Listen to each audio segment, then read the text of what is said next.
I didn't intend to come here this year. मैं इस बार United Nations में speech नहीं देना चाहता था, लेकिन इजराइल को लेकर फैलाए जा रहे झूठ ने मुझे अपने देश का पक्ष रखने पर मजबूर कर दिया।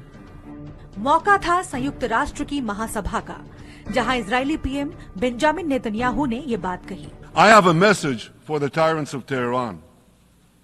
If you strike us, we will strike you. Speech के दौरान नेतन्याहू ने इजराइल सऊदी समझौते का भी जिक्र किया। मैंने पिछले साल जब असेंबली को संबोधित किया था, तब हम सऊदी अरब के साथ ऐतिहासिक डील करने वाले थे, लेकिन हमास ने हमला कर इस डील को रुकवा दिया।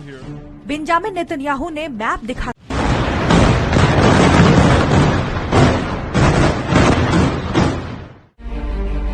इजराइल के प्रधानमंत्री बेंजामिन नेतन्याहू के 27 सितंबर को यूनाइटेड नेशंस में भाषण देने के 1 घंटे बाद इजरायली डिफेंस फोर्स ने बेरूत में मिसाइलें दागी। यह मिसाइलें हिजबुल्लाह के हेडक्वार्टर पर दागी गईं, जिसमें 6 इमारतें पूरी तरह ध्वस्त हो गई है। इजराइल के इस हमले में 2 लोगों की मौत की खबर है, वहीं 70 से ज्यादा लोग घायल हैं। हमले के बाद इजराइल के प्रधानमंत्री कार्यालय ने एक तस्वीर भी जारी की है, जिसमें इजरायली प्रधानमंत्री लैंडलाइन के जरिए लेबनान में अटैक करने का आदेश दे रहे हैं। इजराइल डिफेंस फोर्स IDF के प्रवक्ता डैनियल हगारी ने हमले की जानकारी दी है।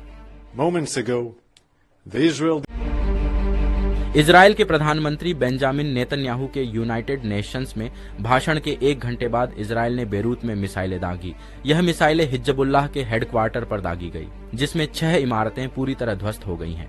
इजराइल के प्रधानमंत्री कार्यालय की तरफ से एक तस्वीर भी जारी की गई है, जिसमें वे स्पीच के बाद लैंडलाइन के जरिए लेबनान में अटैक करने का आदेश दे रहे हैं।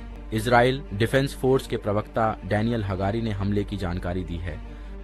Moments ago, the Israel Defense Forces carried out a precise strike on the central headquarters of the Hezbollah terror organization that served as the epicenter of Hezbollah's terror. साथ ही उन्होंने बताया है कि जहां हमला किया गया वहां हिजबुल्लाह नेता हसन नसरल्लाह मौजूद था। हालांकि IDF ने नसरल्लाह के मौत की पुष्टि नहीं की है। इससे पहले 26 सितंबर को इजराइल ने दक्षिणी लेबनान पर एयर स्ट्राइक की, जिसमें हिजबुल्लाह का ड्रोन चीफ मोहम्मद